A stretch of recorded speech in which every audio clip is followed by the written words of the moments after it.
आज যে দৃষ্টান্তটা আমি আপনাদের শোনালাম, আপনারা যাবেন সেই পূর্বস্থলিতে। আহা, শ্রীখণ্ডে শাস্ত্রে বললেন, অদ্যাপি শ্রীখণ্ডপুরে অর্ধনাড়ু আছে করে, দেখেন যত ভাগ্যবান জনে, শ্রী রঘুনন্দন যে অভিন্ন মদন সে, উদ্ধব দাস রসভনে। আমরা দর্শন করে এসেছি, হাতে কত সুন্দর সেই ছোট্ট নাড়ুটি রয়েছে। তাই এই নাড়ু খাওয়া গোপীনাথ ভক্তকে সেবা দিয়েছিলেন। আপনারা দর্শন করে আসবেন সেই মুকুন্দ দাসের সেই বিগ্রহ। যতই আপনি কাঁদেন না কেন, সুখের চিন্তা করেন না কেন, এই পৃথিবীটাই কষ্ট আর যন্ত্রণা দ্বারা সৃষ্টি, যন্ত্রণা দ্বারা সৃষ্টি। চতুর্মুখ ব্রহ্মা বলেছিলেন বিষ্ণুকে, হে প্রভু, এই যে সুন্দর পৃথিবী তুমি সৃষ্টি করলে, এ তো যন্ত্রণাময়, কষ্টময়। তো প্রত্যেকটি সন্তান তারা যে যন্ত্রণা পাবে, কষ্ট পাবে, প্রতিটা মুহূর্ত কষ্ট পাবে তারা। একবার বিচার করুন তো মা, আমাদের এই সংসারের মধ্যে আমরা কেউ না কেউ, প্রত্যেকেই কোনো না কোনো মনের কষ্টে আছি কি না? কিছু না কিছু তো, কারোর বেশি কারোর কম, কিন্তু যন্ত্রণা তো আছে। তাহলে এই যন্ত্রণার মুক্তির উপায় কি? জিজ্ঞাসা করছে কে? চতুর্মুখ ব্রহ্মা বিষ্ণুর কাছে, যে কি করে, আমি তো সৃষ্টি করছি, আমি সৃষ্টি করছি, তুমি পালন করছো, কিন্তু এরা কি করে, এরা যে কষ্ট পাবে, জগতের জীব এত কষ্ট পাবে, এরা সারাটা জীবন শুধু কষ্টই পাবে, এদের মুক্তির রাস্তা কোথায়? তখন বিষ্ণু বলেছিলেন, একটাই উপায়। হাজার কষ্ট, হাজার যন্ত্রণার মধ্যে দিয়ে জীবই যদি একবার কৃষ্ণ নাম করতে পারে, বিষ্ণু চরণ স্মরণ করতে পারে, গোবিন্দ চরণ সার করতে পারে, তাকে ভালোবাসতে পারে, তবেই সে মুক্তি পাবে, উদ্ধার হবে। তাছাড়া মুক্তির কোনো পথ নেই। পৃথিবীতে আসার সময় ভগবানের কাছে বলেছিলাম, মর্তে পাঠাও প্রভু, কত সুখ মর্তে। কি গো মা, আমরা তো এসেছি বিষ্ণু লোক থেকে, আমরা তো তারই সন্তান, অমৃতের সন্তান আমরা। তো বলেছিলাম, প্রভু মর্তে পাঠাও, দেখো কত সুখ, কত আনন্দ, কত প্রকৃতি, কত সুন্দর, কত সুখের সেই জায়গাটি, আমরা সেখানে যেতে চাই। ভগবান মর্তে পাঠালেন, আসবার পর বুঝলাম এখানে কত সুখ, কত আনন্দ। কি গো বাবা, কিন্তু উপায় কি মা? যত সময় তোমার সমাপ্ত না হবে সময়, তুমি তো যেতে পারবে না, যন্ত্রণার মধ্যেই তোমাকে থাকতে হবে। তবে এই যন্ত্রণার থেকে উদ্ধারের একটাই পথ, গুরুচরণ আশ্রয় করে যদি গৌর গোবিন্দ চরণে নিজেকে সঁপে দিতে পারে। প্রকৃত যারা ভগবানকে ভালোবাসে, মায়ার সংসার, মায়ার দুঃখ, মায়ার কষ্ট তাকে কখনোই আবদ্ধ করতে পারে না। আমরা কাঁদি কেন মা? এই দেখুন যে লক্ষ্মী পূজা হচ্ছে, যত দেবদেবীর পূজা হয় কোনো না কোনো উদ্দেশ্য নেই। বিশ্বকর্মার পূজা হয় কেন? যদি কলকারখানা থাকে, গাড়ি ঘোড়া থাকে, তবে আমরা বিশ্বকর্মার পূজা করি, তাই তো? হরি বল। মা লক্ষ্মীর পূজা হয় কেন? ধন সম্পদ, তাই না? আচ্ছা, সরস্বতী মায়ের পূজা হয় কেন?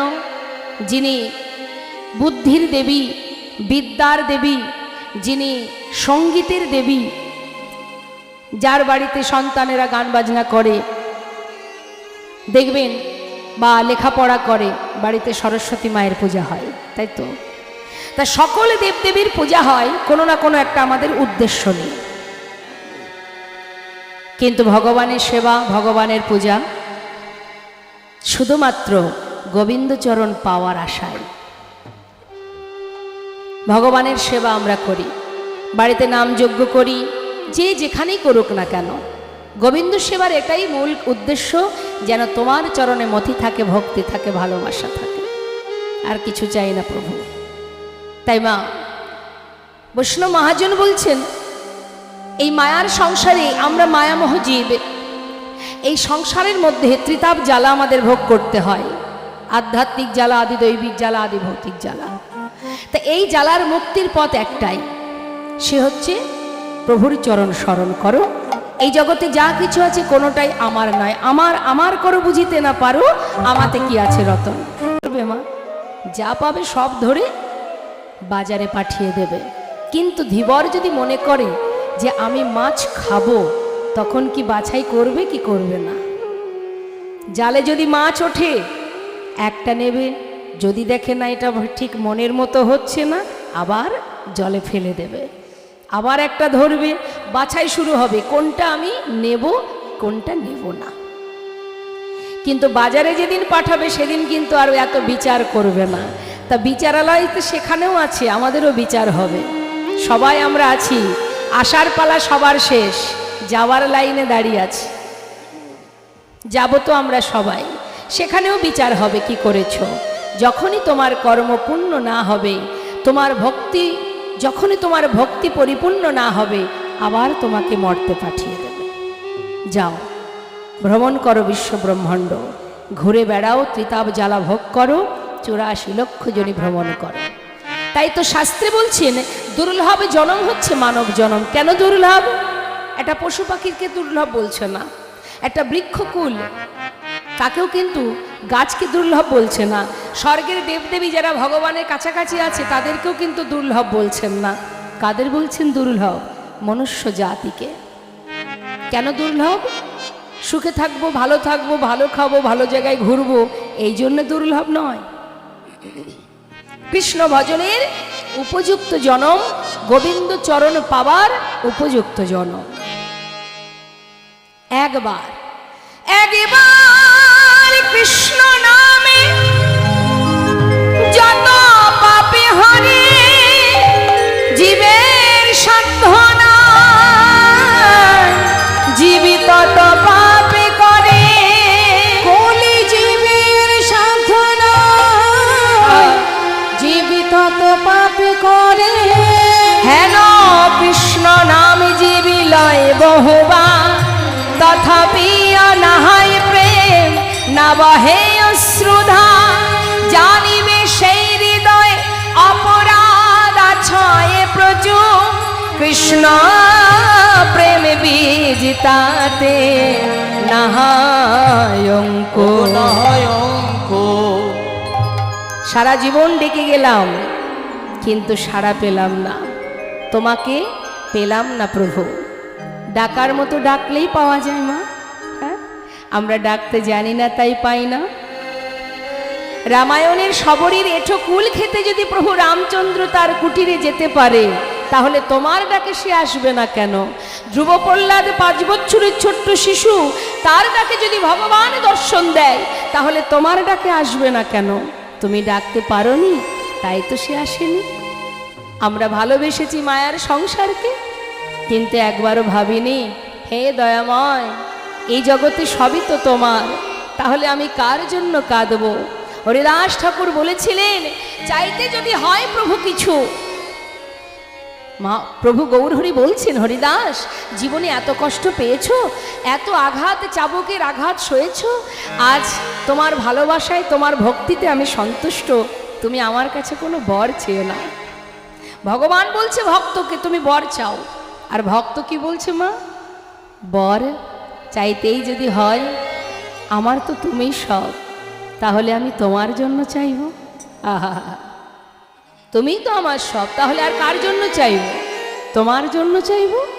তুমিই মাতা, তুমিই পিতা, তুমিই ভাই, তুমিই বন্ধু, তোমারই তো সব প্রভু। তোমার টাকা তোমার করি। ভক্ত বলছে মা প্রভুর চরণ স্মরণ করে, কি বলছে? আহা, তোমার ঘরে তোমার বাড়ি,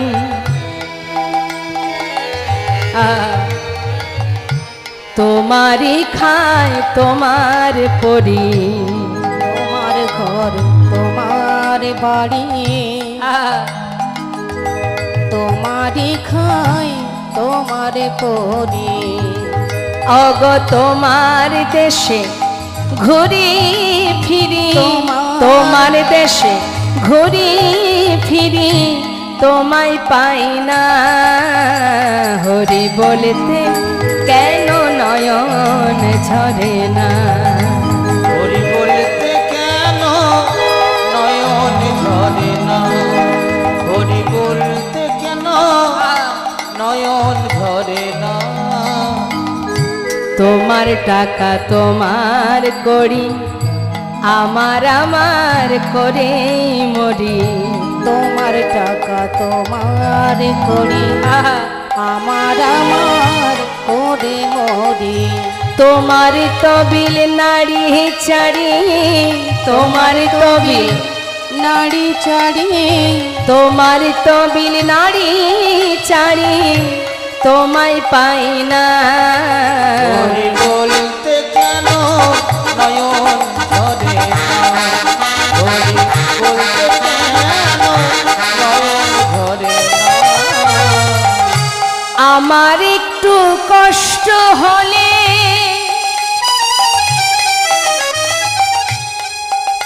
অগা অমনি এসে ধরো কোলে। আমার একটু কষ্ট হলে অমনি এসে ধরো কোলে। ওগো মায়ের মতো মায়া ঢেলে, মায়ের মতো মায়া ঢেলে করো সান্ত্বনা।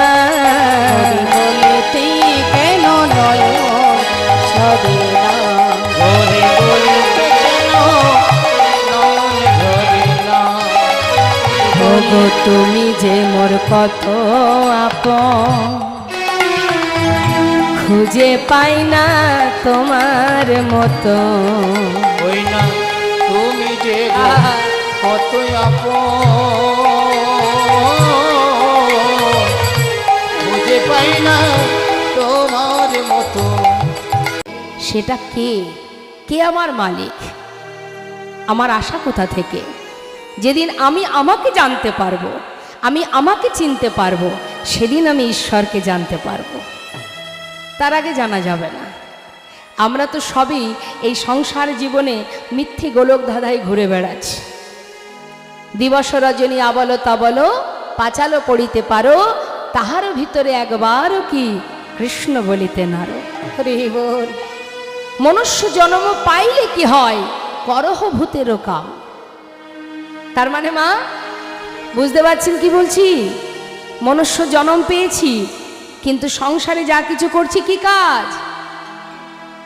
মনুষ্য জন্ম পাইলে কি হয়, করহ ভূতেরও কাম, তা না হইলে কখনো কি বলহ গোবিন্দের নাম। সংসার জীবনে মায়ার সংসারে শ্রীমতী রাধারানী আয়ানের ঘরণী হয়ে সেখানে রন্ধন করেছে, কর্ম করেছে, সকলের কথা রেখেছে, শাশুড়ির কথা শুনেছে, ননদিনীর কথা শুনেছে, তার মধ্যে দিয়ে নিজের কর্ম করে গেছে। প্রতিটা নিঃশ্বাসে প্রশ্বাসে নিজেকে সঁপে দিয়েছিল গোবিন্দ চরণে। তিনি বুঝিয়ে দিয়ে গেছেন যে কেমন করে কৃষ্ণ ভজন করতে হয়। লাঞ্ছনা গঞ্জনা সয়েও গোবিন্দ ভজন করা যায়। আমরা দেখবেন অনেকে, অনেক পরিবার আছে বাবা, অনেক ফ্যামিলি আছে, অনেকে বলে, যদি বলা হয় যে মা তুমি কীর্তন শুনতে গেলে না, যাবে না? বলে না, আমাদের কালচার নেই, আমাদের ফ্যামিলিতে বউ যায় না, শাশুড়ি যায় না, আমাদের সে কালচার নেই। হরিবোল হরিবোল। তাহলে শাশুড়ি যায় না বলে বৌমার ইচ্ছা হলেও যেতে পারছে না, যেহেতু কালচার নেই, যাওয়ার উপায় নেই। তাহলে একবার ভাবতে হবে মা, কেউ যাচ্ছে না বলে সে আসতে পারছে না, তাই তো? কোনো না কারণে সে আসতে পারছে না। বেশ, ঘরে তো মন্দির আছে, নিয়মিত যদি সন্ধ্যাবেলায় বসে বসে যদি আমি ভগবানের নাম করি, সন্ধ্যা আরতি করি, হাতে করতালি দিয়ে হরি নাম করি, যদি ভাগবত অধ্যয়ন করি, আজ না হোক কাল সে, কাল না হোক পশু, আসতে সে বাধ্য হবেই এই পথে। নেতাই গৌর হরি বল হরি। তাই নিজেকে তৈরি করে নিতে হবে, নিজের কর্ম দ্বারা নিজেকে সেই জায়গা তৈরি করে নিতে হবে, কেউ করে দেবে না। চলছে এখন দামোদর মাস, অনেকেই আছেন হয়তো ব্রত করছেন, প্রত্যেকেই করবেন কোনো না কোনো ব্রত। অনেক রকমের নিয়ম আছে, তার মধ্যে যে যেটা পারবেন সেটা আপনারা গ্রহণ করতে পারেন। তুলসী তলায় তুলসী বৃক্ষে জল দেওয়া, আকাশ প্রদীপ আপনারা প্রতিনিয়ত দেবেন। আপনাদের পরিবারে যে কজন আছে সবাই একটা করে দীপ দেবেন, প্রতিদিন মাটির প্রদীপ কিনে আনবেন, বা যে যেভাবে পারবেন, যার যেভাবে সম্ভব। ভগবানের কৃষ্ণচন্দ্রের তার এমনই আদেশ, এমনই তার নিয়ম যে কঠিনভাবে কিছু নয়, তুমি যেমনটা পারবে কিছু না কিছু করবে, একেবারে বন্ধ নয়, কিছু না কিছু করবে, যেদিক থেকেই পারো। নববিধা ভক্তির কোনো না কোনো এক পথ ধরে গেলেই গোবিন্দ চরণে পৌঁছানো যায়। তাই আজ দ্বারে এসে দাঁড়িয়ে ডাকছে, মা মা মা, একটু দরজা খোলো না।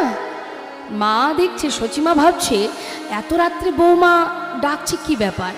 তিনি আবার ভালো চোখেও অত দেখতে পান না। যাই হোক, কোনো রকমে লাঠিটা হাতে নিয়ে এক পা দুপা করে দরজাটা খুলেছে। দেখছি অন্ধকার। আরে বৌমা, এত অন্ধকার, এত তাড়াতাড়ি কেন উঠেছো মা? সংসারের কাজ করবে বলে এত তাড়াতাড়ি উঠতে হবে? যাও, দেখছো না এখনো অন্ধকার আছে, আর একটু ঘুমিয়ে নাও, একটু বেলা হোক তারপরে উঠো। মা সচিমায়ের কথা শুনে মা বিষ্ণুপ্রিয়া কাঁদছে।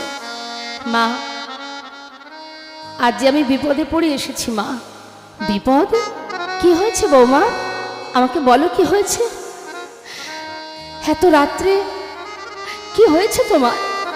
মা, বলবো বলেই এসেছি, কিন্তু সাহস পাচ্ছি না। কেন? মনে মনে মা বিষ্ণুপ্রিয়া ভাবছেন যে প্রভু যে ঘরে নেই, এই কথাটা যদি মাকে বলি, সন্তান ঘরে নেই শুনলে, তার তো বয়স হয়েছে, সে যদি নিতে না পারে, সহ্য করতে না পারে, তখন কি হবে যদি আর একটা বিপদ হয়ে যায়? বলতে পারছে না। সচিমা বলছে, বৌমা তুমি না বললে বুঝবো কি করে কি হয়েছে, বলো আমাকে কি হয়েছে। মা, বলবো বলে এসেছি, কিন্তু বলতে পারছি না। প্রভুকে নিয়ে আমি একই শয্যায় শয়নে ছিলাম।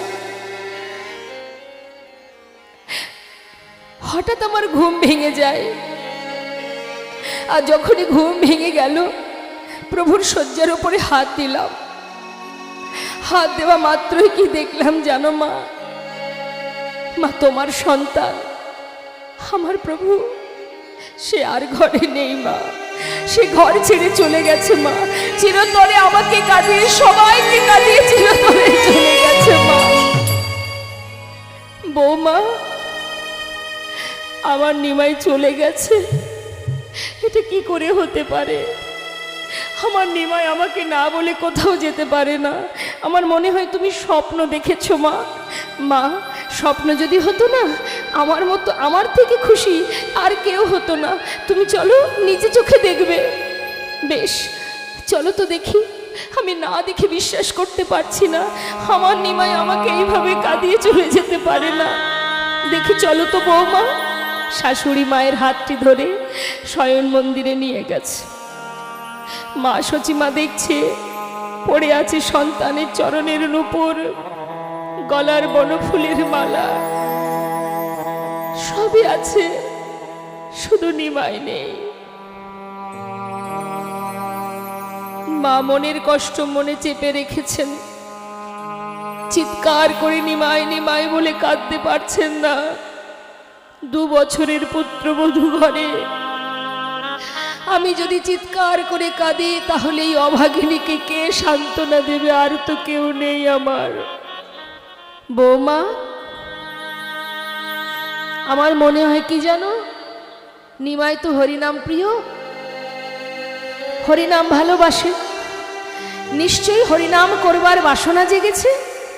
সেই কারণে হয়তো নিমাই আমার ওই শয্যা ছেড়ে কাউকে কিছু না বলে, মনে হয় নদীয়ার পথে পথে কোথাও না কোথাও হরিনাম করে বেড়াচ্ছে। তো তুমি চিন্তা করো না মা, একটা কাজ করো, রাস্তাঘাট এখনো পরিষ্কার দেখা যাচ্ছে না, তুমি একটা লণ্ঠন দাও, আমি একটু দেখি কোথায় আছে আমার নিমাই। তাকে না নিয়ে আমি ফিরবো না, তুমি চিন্তা করো না। আমি তোমায় কথা দিচ্ছি, নিমাইকে নিয়ে তবেই আমি ঘরে ফিরবো। তুমি কেঁদো না মা, কেঁদো না। বৌমাকে সান্ত্বনা দিলেন শাশুড়ি মা। সচিমা হাতে লণ্ঠন নিয়ে, বৃদ্ধা মা বসন অঞ্চল ধুলাই গড়াগড়ি যাচ্ছে।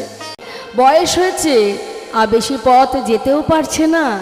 পথের ধারে কুকুর শৃগাল তাদেরকে দেখে পাগলিনীর ন্যায় মা জিজ্ঞাসা করছে, ওরে নদেবাসী সবাই ঘুমিয়ে আছে, তোরা তো সারা রাত জেগে থাকিস, বল না আমার নিমাই কোন পথে গেছে, আমি যে খুঁজে পাচ্ছি না।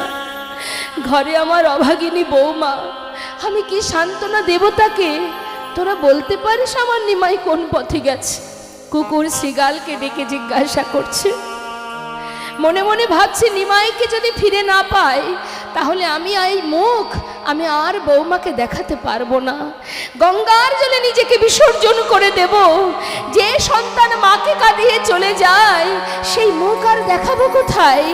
মা আমার মনস্থির করেই নিয়েছেন প্রাণ ত্যাগ করবেন।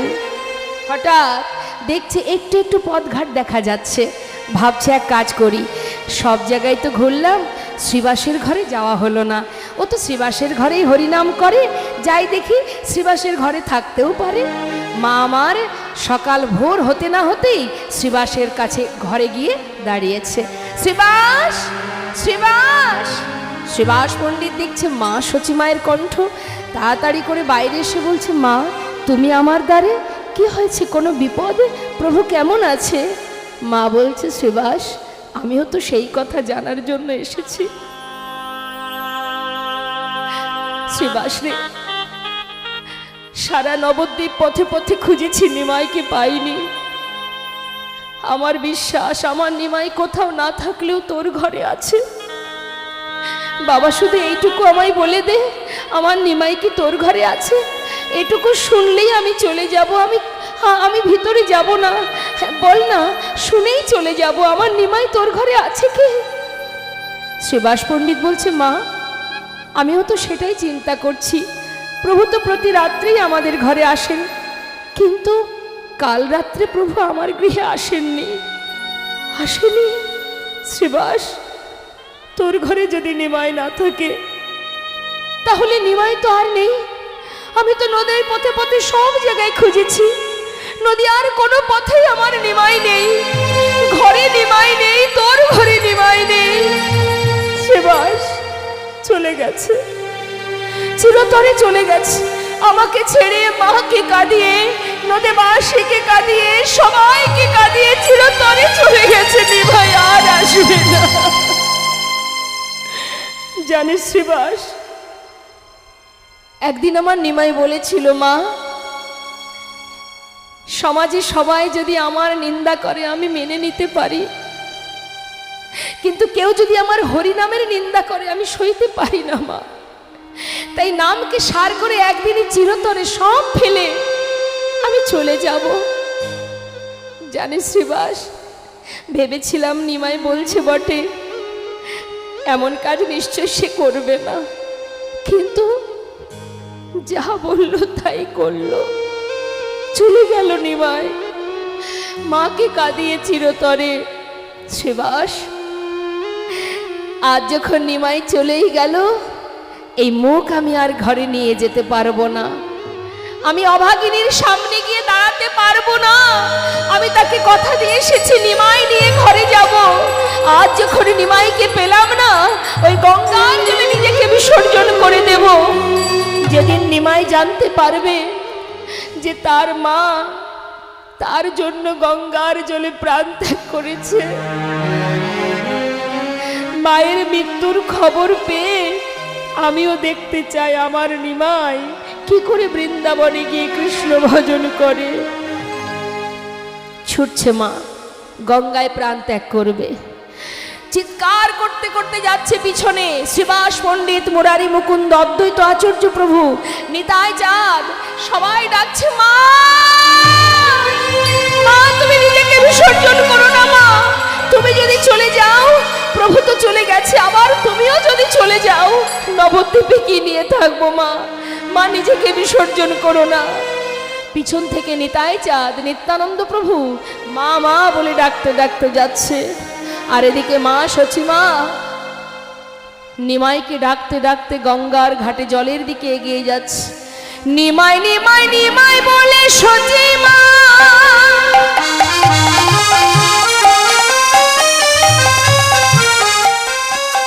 গঙ্গা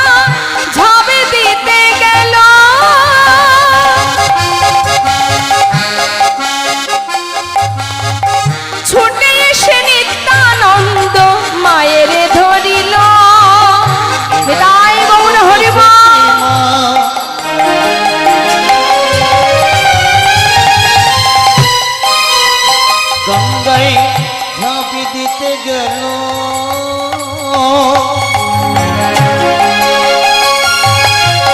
তথায় আসি নিত্যানন্দ মায়ের ধরিল মরতে তোমায় হবে না, মরতে তোমায় হবে না গো, মরতে তোমায় হবে না, মরতে তোমায় হবে না তোমার নিমাই গেছে নিতাই আছে, মরতে তোমায় হবে না।